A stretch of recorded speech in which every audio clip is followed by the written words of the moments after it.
کہ ہم اس کے تقوی پر اس کو رزق ایسی جگہ سے دیں گے جہاں اس کا گمان خیال نہیں پہنچے گا، ایسی جگہ سے رزق دیں گے جہاں اس کا خیال سے گمان نہیں پہنچے گا، اور وہاں سے اس کو رزق دیں گے۔ صحابہ کرام کو حضور اکرم صلی اللہ علیہ وسلم نے اللہ سے لینا سکھلایا تھا۔ ہم تو صرف اسباب کے ذریعے لینا سیکھتے ہیں نا، بزنس سیکھ لو، وکالت سیکھ لو، زمیندارہ سیکھ لو، یا اور دنیا کے بے شمار فنون ہیں جو نئے نئے پیدا ہو رہے ہیں کہ یہ سیکھ لو، انہیں سیکھ کر ان پہ محنت کریں گے اور اللہ تعالی سے کامیابی لیں گے۔ سنو، اس پر دنیا کی گاڑی چل رہی ہے، اور لوگ کہتے بھی ہیں کہ محنت تو کریں گے ہم اسباب پر، کامیاب اللہ کریں گے۔ سنو، یہ عجیب بات ہے، یہ عجیب بات ہے، اور لوگ اس کے اندر پھنسے ہوئے ہیں اور اس کو صحیح سمجھتے ہیں۔ لوگ اسے صحیح سمجھتے ہیں، لوگ اس کو صحیح سمجھتے ہیں، حالانکہ یہ کامیابی کا راستہ نہیں ہے۔ لوگ اس کو صحیح سمجھتے ہیں کہ اسباب پر محنت کرنا ہمارے ذمے ہے اور کامیابی اللہ کے ہاتھ میں ہے۔ لوگ اس کو صحیح سمجھتے ہیں۔ یہی وجہ ہے کہ لوگ محنت کرتے ہیں اسباب پر اور کہتے ہیں کہ اللہ سے امید کرو، کہ اسباب پر محنت کرنے والے کو اللہ سے امید کرنے کا کوئی حق نہیں ہے۔ ارے سنو تو صحیح، اسباب پر محنت کرنے والے کو اللہ سے امید کرنے کا کوئی حق نہیں ہے۔ کیوں؟ اس لیے کہ محض اسباب پر وہ بھی محنت کر رہا ہے جو اللہ کو جانتا بھی نہیں ہے، اللہ کو جانتا بھی نہیں۔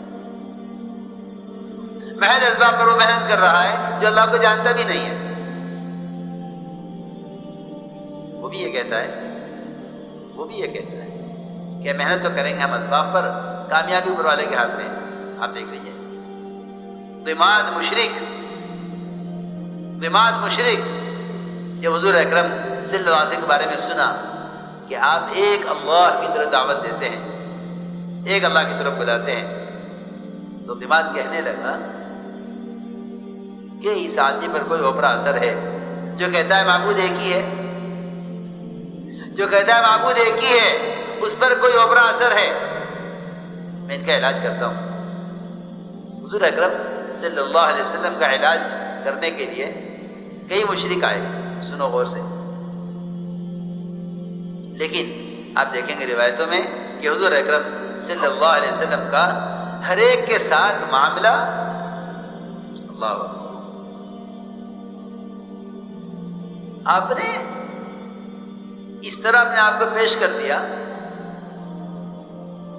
اور آپ نے ان کی بات کا کوئی اثر نہیں لیا اور کوئی ناراضگی ظاہر نہیں کی، یعنی تم بیمار ہو میں بیمار نہیں ہوں، تم پاگل ہو میں پاگل نہیں ہوں۔ اس نے کہا کہ آپ ایک اللہ سے ہونے کو کہتے ہیں؟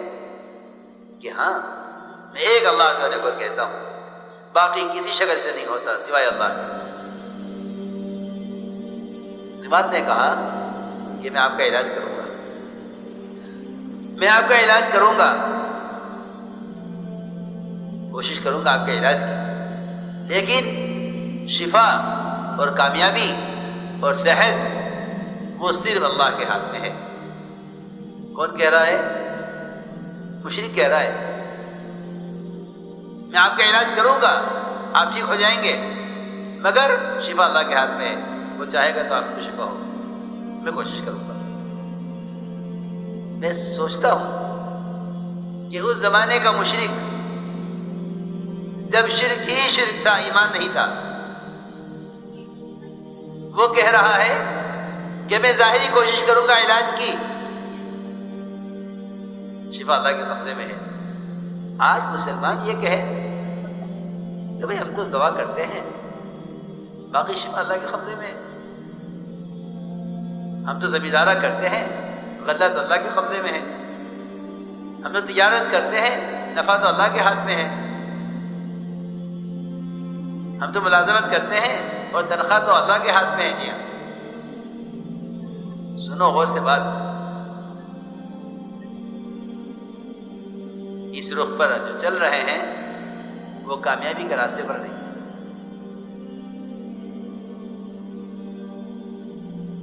ورنہ جتنے اسباب ہیں دنیا میں وہ سارے اسباب اللہ کو ماننے والے نہ ماننے والے سب کے درمیان اسباب مشترک ہیں. تاجر مسلمان بھی ہے، غیر مسلم بھی ہے. زمیندار مسلمان بھی ہے، غیر مسلم بھی ہے. ڈاکٹر مسلمان بھی ہے، غیر مسلم بھی ہے. وکیل مسلمان بھی ہے، غیر مسلم بھی ہے. حاکم مسلمان بھی ہے، غیر مسلم بھی حاکم ہے.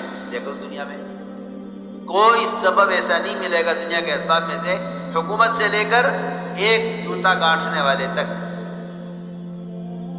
ان کے سب کے درمیان اسباب مشترک ہیں. جی ہاں، فرق کیا ہے؟ فرق کیا ہے؟ وہ فرق ہے، بہت بڑا فرق ہے کہ اللہ کو ماننے والے کے لیے اعمال ذریعہ ہے، اللہ کو نہ ماننے والے کے لیے صرف اسباب ذریعہ ہے. یہ فرق ہے، یہ فرق ہے. جی حضور اکرم صلی اللہ علیہ وسلم نے یہ فرق صحابہ کو بتلایا اور دکھلایا اور اسی بنیاد پر اٹھایا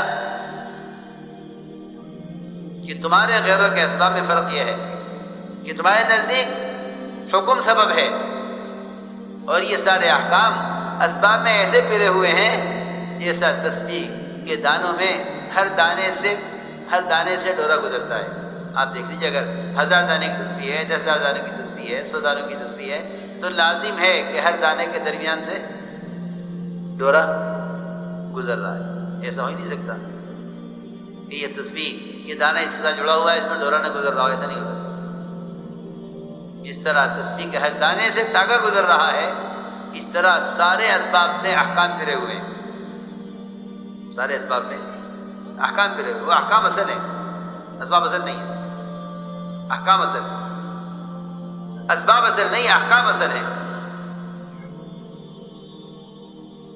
اللہ تعالیٰ کی قدرت فائدہ اٹھانے کے لیے ان شکلوں کا یقین نکلنا ضروری ہے. تم اللہ کو عمل پیش کرو، اللہ تعالیٰ عمل پر کامیاب کریں گے، چاہے اسباب کے راستے کریں چاہے بغیر اسباب کے کریں.